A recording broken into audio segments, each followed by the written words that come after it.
Hi, welcome to Sustain Talks. Today, I'm joined by Will Saunders, founder and creative director at Goodwill Studios, a social enterprise branding and design studio based in Leeds, who help purpose-driven businesses and polite rebels stand out, cut through the noise and change the world with their brand.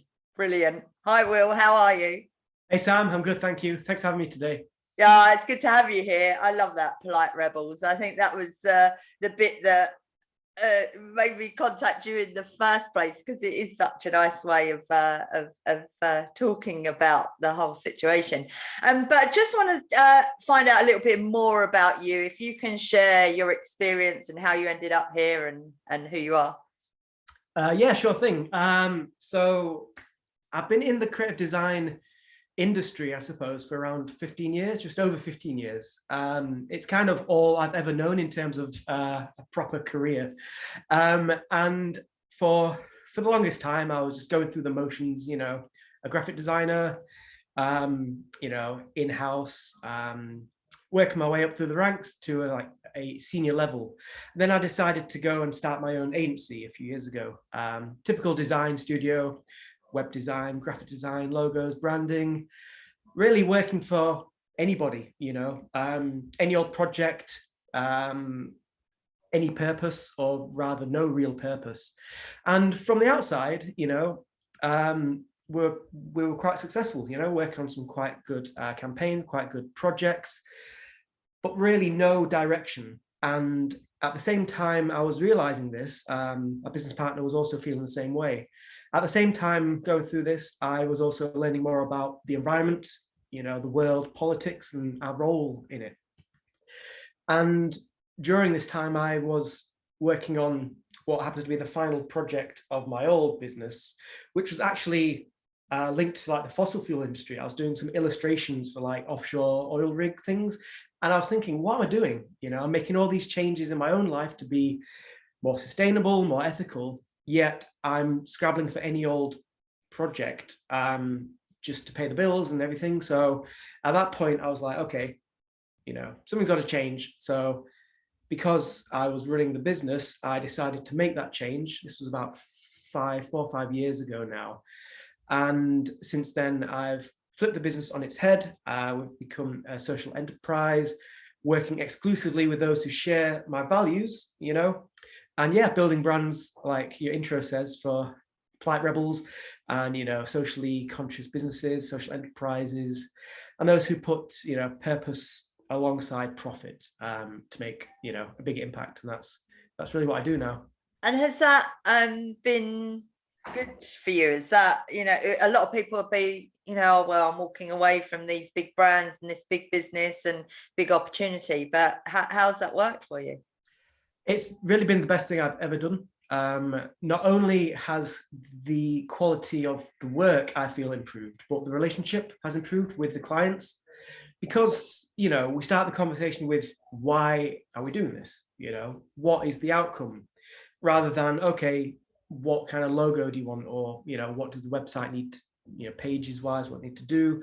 It's just elevated everything. And yeah, I find there's a lot more value in working that way, and yeah, had much longer term relationships, deeper relationships with my clients, because that's really what it's all about. When we spend a lot of our lives working, you've got to be working towards something, not just going through the motions.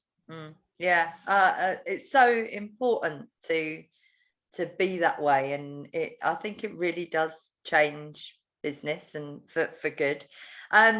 You one of your sayings is business as usual is killing us, which I totally agree with. But tell us more about what you mean by that and why.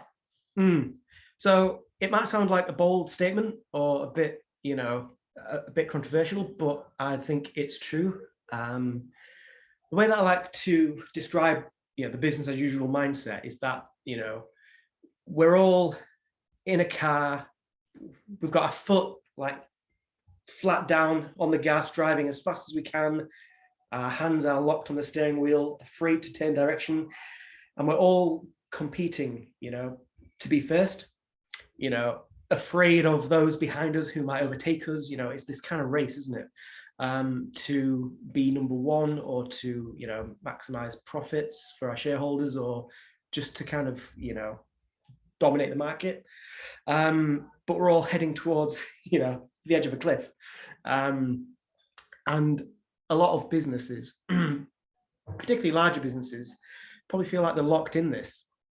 And this contributes to, the exponential growth, the mass consumption, which is,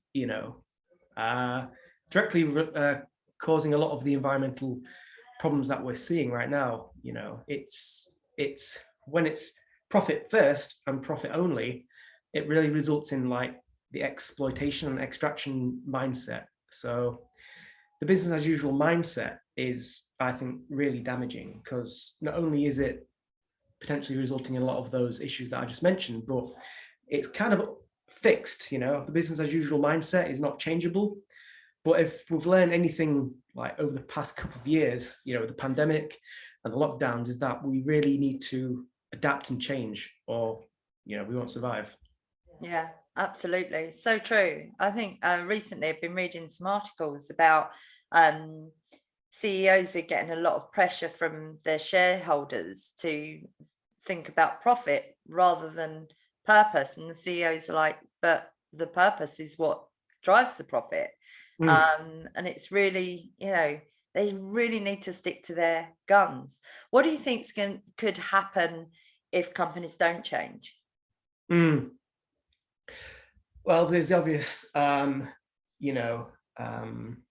down the same direction in terms of the environmental damages.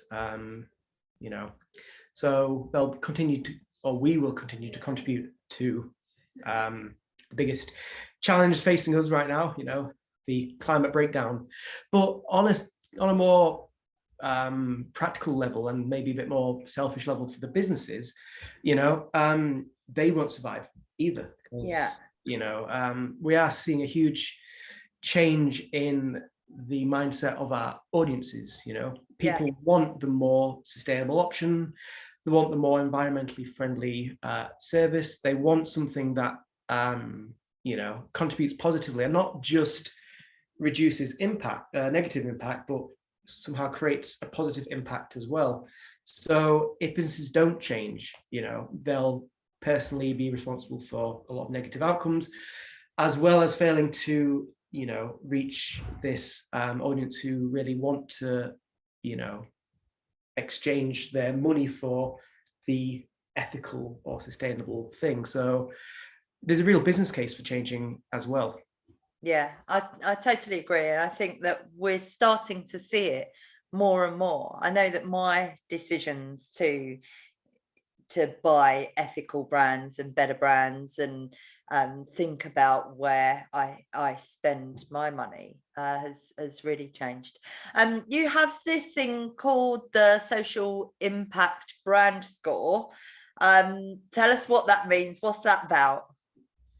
Yeah, so my things, we're all about building a brand for those who are making a social or environmental impact.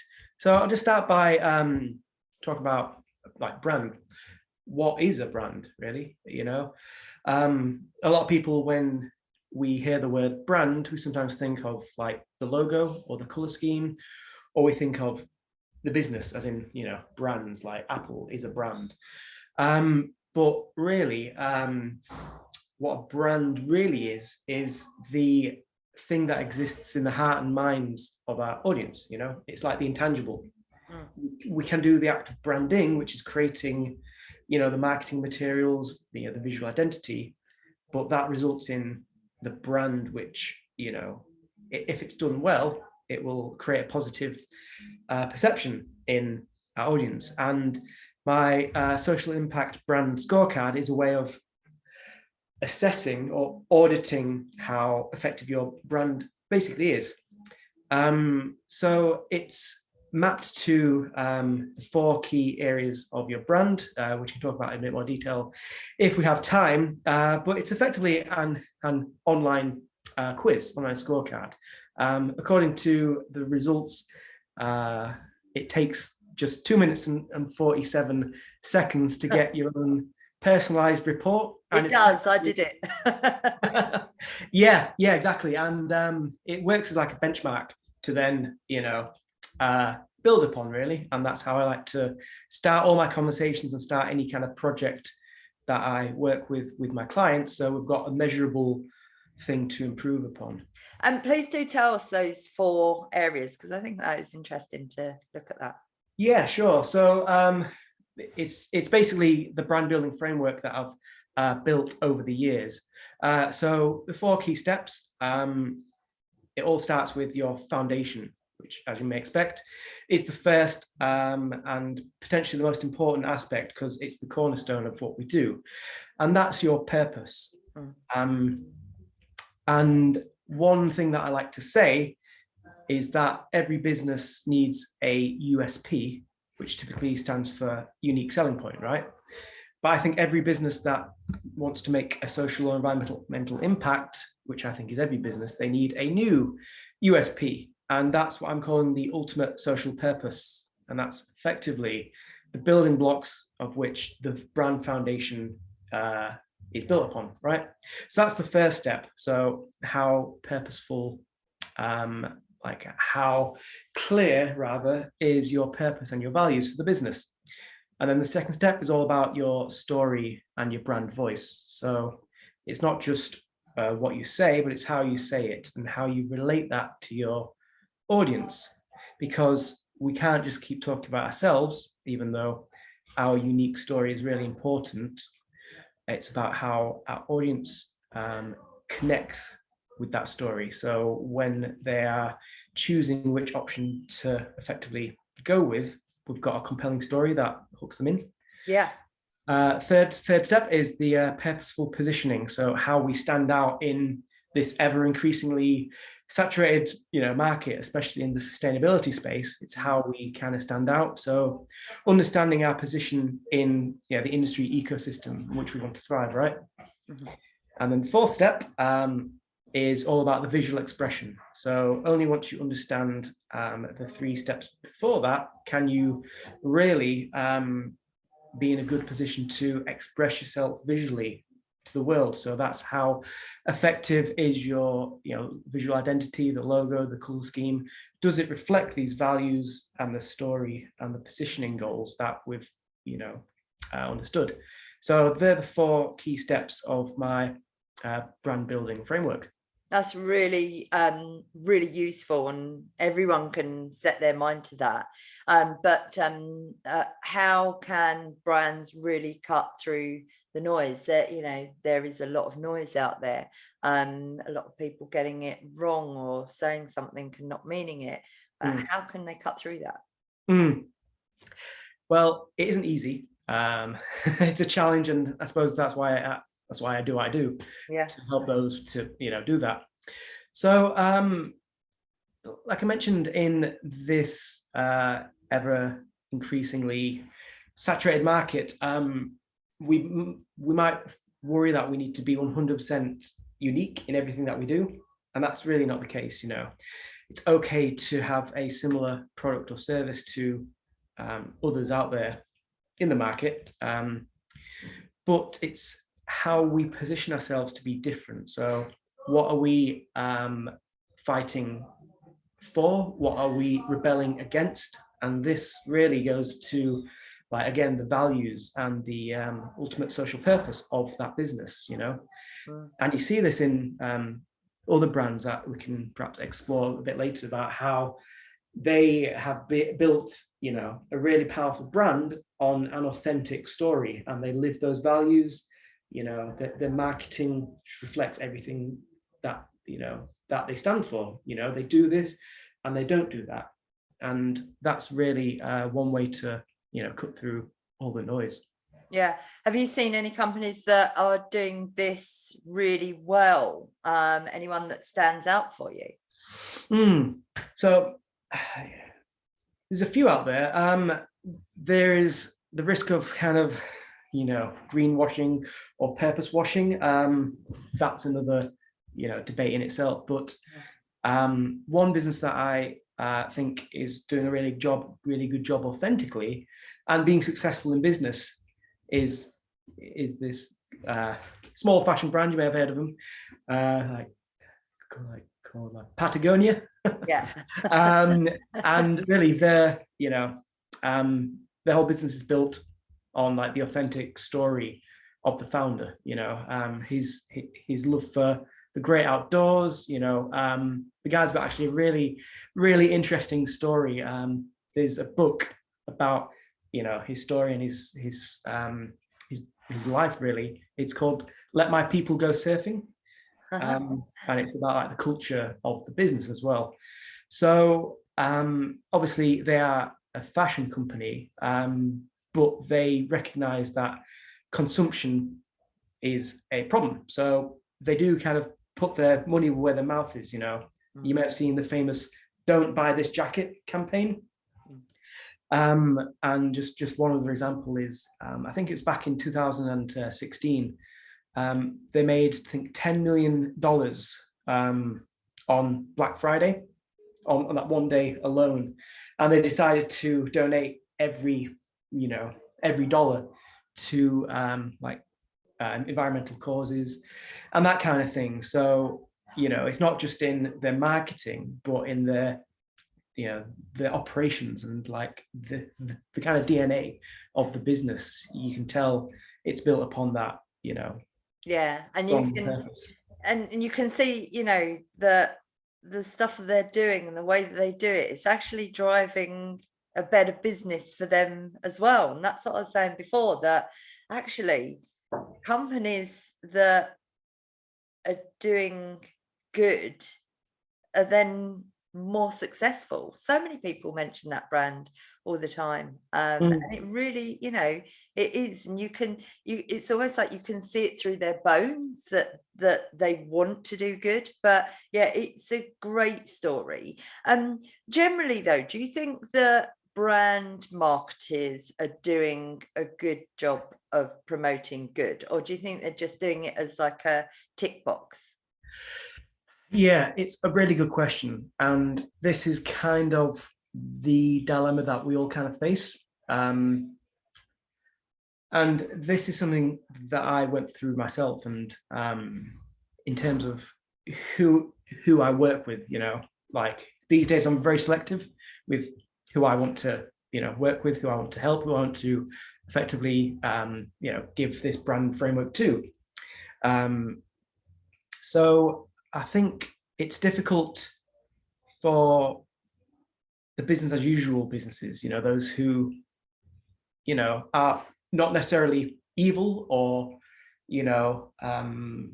not necessarily immoral, but they're just amoral, as in business, it just exists to make money and we can pay our staff and that's great. But they don't have that core social or environmental purpose. I think it's a challenge for them to market their brands or have branding people create that good message, because there's sometimes not a great deal to work from. I think why people are quite skeptical of marketing in general is because marketing can be seen as fabricating stories, like making this business look good, look friendly, look nicer than it is. So I'm all about trying to help those who do have an authentic story, who are doing something genuinely good, but they're struggling to articulate that well. And I think that's the challenge that a lot of brand marketers kind of face at the moment. Yeah, absolutely. I mentioned earlier in the conversation, been reading recently some news stories about shareholders are pushing CEOs to put profit before purpose. What do you like? You must come across CEOs or people that you're working with, and they're trying to do that. How do you turn them the other way? It is a challenge. It is effectively, it's effectively rebelling against like years and years of this business as usual mindset, isn't it? It's like a business exists to make profit for our shareholders, and if some good comes out of it, then that's great. But at the end of the day, the business should be a machine to, put in resources and materials in one end, create products at the other end, and and a big other funnel is the profit that we kind of generate from that. And that's been the mindset for a long time. And it's now only recently people are thinking, actually, is there more to business than generating profit? Is there more to business than just scaling and growing? Which itself isn't bad. It's not necessarily an evil thing. It's just it lacks that social and environmental good, right? Yeah, I think that COVID, the last 2 years, has really helped change people's mindset that what's important to them and how they want to live their lives. I think that's a lot to do with why we've seen the Great Resignation, because people just need something different. Yeah. And just following on that, like in the boardroom, it might be a challenge, but I would like one thing to answer that question is to try and put the ESGs and the social impact outcomes above the financial outcomes on the agenda, at the board level.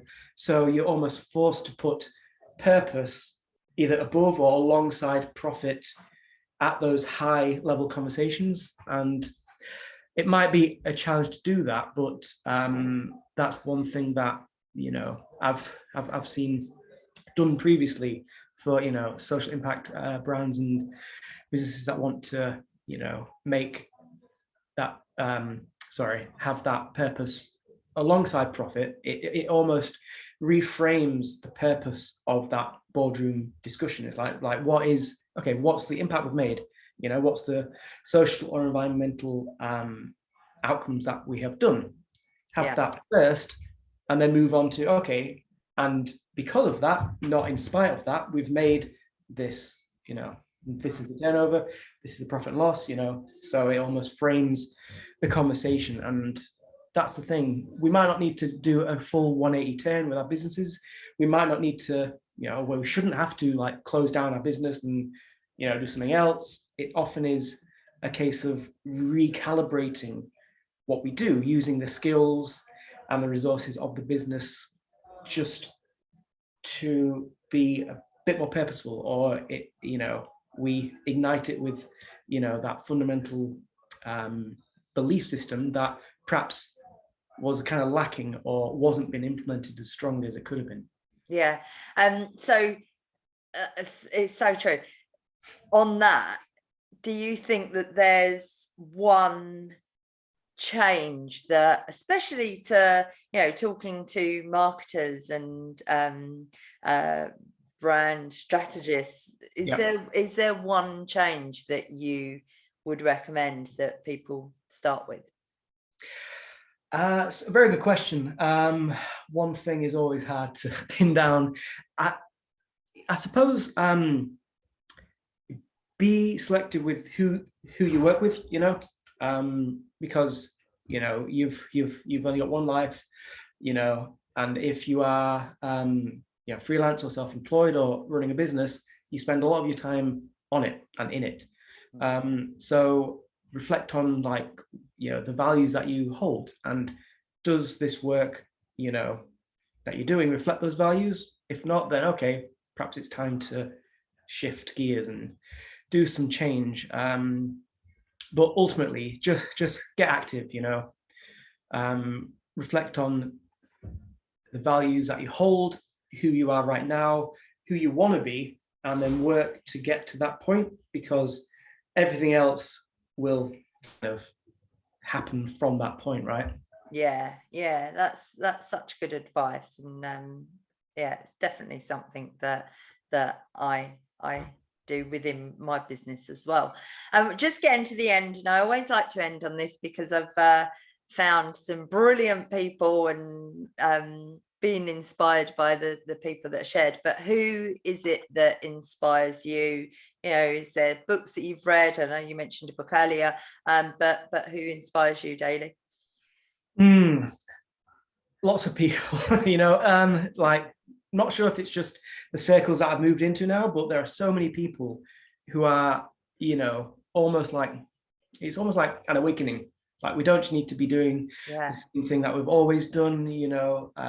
We don't need to be spending our lives churning away for somebody else's dream, or creating stuff that's probably not, you know, created in the best possible way, or even isn't needed in the first place, you know. And there's a lot of people who have stepped out of that, you know. They are kind of rebelling against that. But one book that I've read at the moment, it's a bit different actually, but it's called Humankind by the author Rutger Bregman. I always pronounce his name incorrectly. Yeah. But it's effectively about how we are almost taught that human beings are innately savages. You know, we're all quite selfish, and if we are like left alone on an island, we'll end up eating each other and, you know, destroying everything. But the author argues that that's like not the case. You know, human beings are inherently good and altruistic and kind, and yeah, it just kind of, you know,